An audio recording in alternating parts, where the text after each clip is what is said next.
Monday with Marie. Oh, my hair's crazy this fine day. Hello, everybody. Happy Monday. It's the Monday before Halloween, if you can believe it. Unbelievable. We are gonna have Halloween tomorrow, and it's freezing cold if you're in the Midwest. And then it's supposed to warm up. Craziness. Okay, so let's get to it, right? You're here for the questions. You're not here for my ranting about the weather. Okay, so our first question is from Marissa M. And Marissa writes, I had a terrible interaction with someone at work where they sort of made fun of my engagement ring. And I didn't know the right way to respond. So I just said nothing and walked away. Marissa, it's funny, this question, because I had a similar experience years and years ago.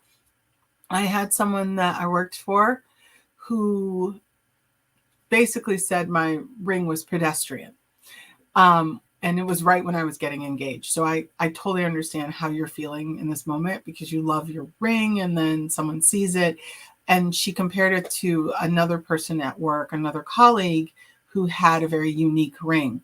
What that person failed to understand is that my ring, even though she thought it was pedestrian, actually was a really unique ring in the sense of it had special meaning for myself and my now husband.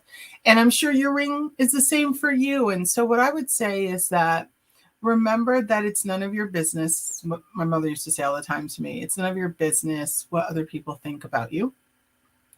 It has nothing to do with you. If you love your ring and you know it has meaning to you, don't worry about what other people think because it's not about other people. It's about the person who gave you that ring and you receiving that ring and the meaning it has for each other. And if that person is hurtful enough to say something like that out loud, then you know that person has their own issues and you don't need to deal with it. So how I dealt with it, Marissa, was when she said that, instead of I did keep quiet about her comment, but I looked over to the young lady that she was talking to and I said, that is a very beautiful ring. And that's it. And I don't know if that took some of the vitriol out of what she was saying or not, because she immediately changed the subject because she felt like she didn't get under my skin. And sometimes that's what people are trying to do. They're making comments because they want to get under your skin, but it has nothing to do with you. It has to do with them. There's something going on with them that is creating that situation. And so for you, you know, you have to remember the gift is about the giver and the receiver and no one else. So that's how I would address that one. All right, so I hope that helps, Marissa. So Ted Mack says, I need a fun activity for icebreakers. Do you have any? I have plenty, Ted. You came to the right place. So for icebreakers, actually, this is really funny. My accountability group, today we were talking about idioms and using idioms as icebreakers. And the reason why I like idioms as icebreakers, and again, keeping in mind, let me back up by saying, whenever you choose an icebreaker, you need to choose it not just because it's fun to do, but it has to relate to the subject that you are working with that day. So if it's your talk and you want an icebreaker before that talk, it needs to relate to the talk.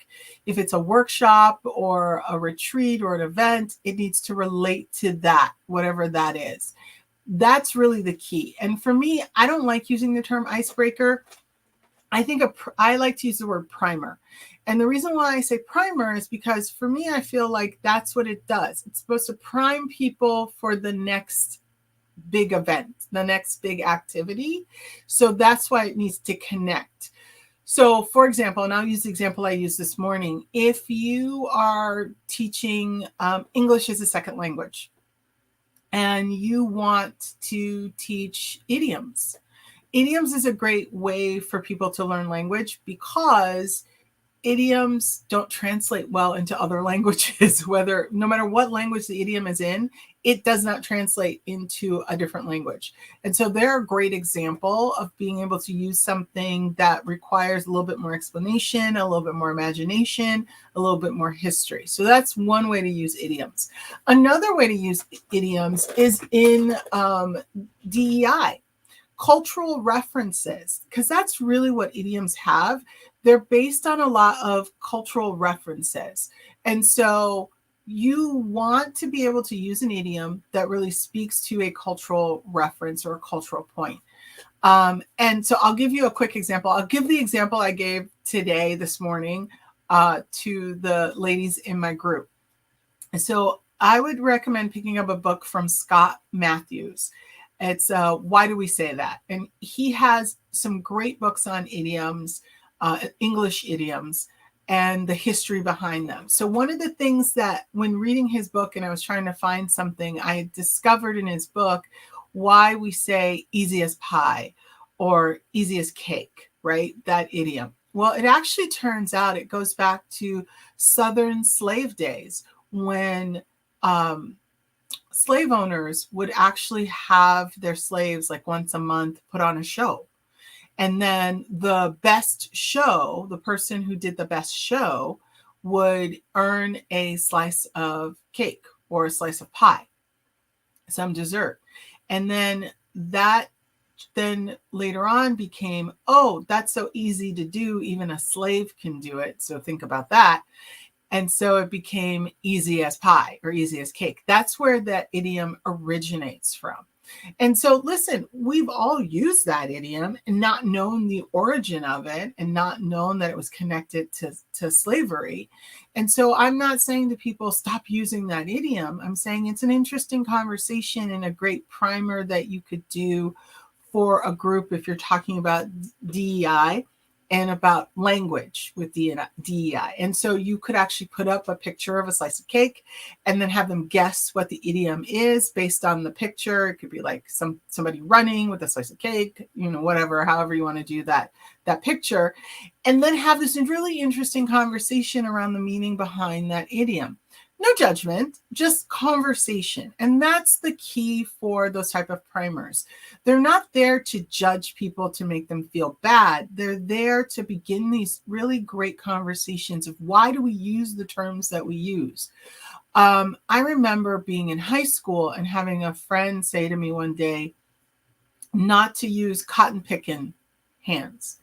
And I didn't know where that came from. And so she explained the meaning of that idiom. And I will tell you that since that time, I've never used that idiom because I realized just the vitriol of it and the offensive-ness of it. And so therefore I stopped using it.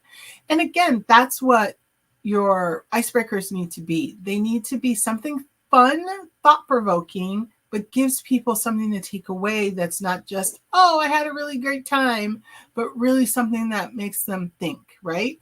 And they don't all have to be, again, negatives or positives. They can just be thought-provoking activities. And that's what you want for an icebreaker, a thought-provoking, fun activity. I learned something, I have fun, and it connects to the workshop or the event that I'm doing. So that way I walk away not feeling like that was disconnected from the main event.